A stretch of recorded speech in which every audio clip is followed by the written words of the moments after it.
March 8th is International Women's Day.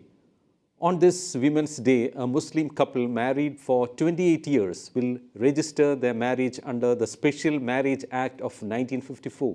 Whom we are talking about are Senior Advocate C. Shukkur and Sheena Shukkur, head of the Department of Law at Kannur University. They are doing this not to renew their marriage vows or for nostalgia, but to overcome the Muslim law of inheritance, which according to them is discriminatory, insecure, and humiliating for girls and women.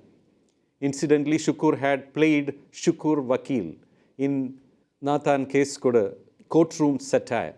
In a Facebook post, Mr. Shukkur said that in the past he had two near-death experiences which prompted him to think about what he was leaving back for his daughters and whether they would inherit all of his savings and property. His concern was that according to the Muslim Personal Law Shariat Application Act of 1937 and the stand taken by the courts, only 2/3 of the father's property goes to the daughters and the rest would go to his brothers if there was no male progeny.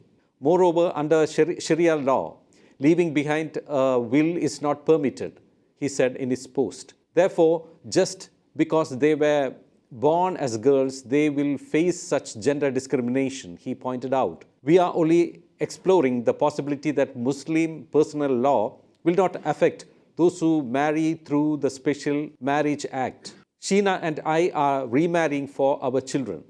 We just want to secure our daughter's future, he says. Had Advocate Shukkur left it to the Muslim law of inheritance, his 3 daughters would be entitled to only 2/3 of their estate. The remaining 1/3 would go to his brother under the assumption that he ought to protect his siblings' daughters. So my brother would get 33.33% and each of my daughters would get 22.22% of our estate.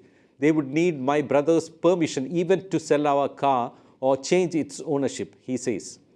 Under Muslim law, Shukkur's children are entitled to 2/3 of the estate because he has more than one daughter. If I had only one daughter, she would get only half of my estate. The other half would go to my brother. If his only child were a boy, he would inherit all, he says. If he had a son and a daughter, the son would get double the share of his daughter. Parents are legal heirs in both succession laws, but in Muslim law, distant relatives also come into the picture, with male relatives sometimes cornering larger shares. If a husband dies childless, the wife would get only 1/4 of his estate. If he has children, his wife would get only 1/8 under the Muslim law of inheritance. On the contrary, if the wife dies childless, her husband would get half of her property. If she has children, the husband would still get 1/4 of the property and the rest would be divided among the children, but not equally. Sons would get more than daughters.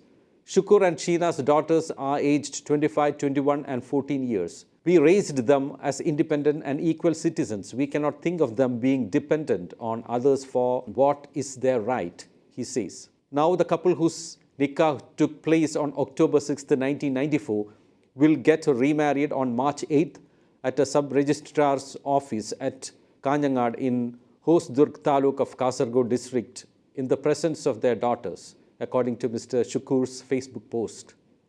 The Shukkurs are among the growing number of Muslim couples who are signing up for the secular Special Marriage Act to bypass the Muslim law of inheritance, which is based on Islamic principles of Sharia law and governs the distribution of a deceased person's assets among their heirs.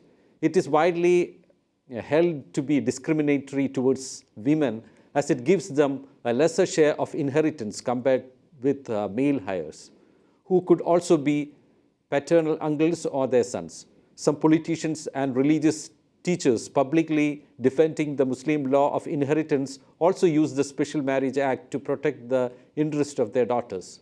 But sadly, not many ordinary Muslims are aware of these laws, which are often used by relatives to appropriate their parents' assets.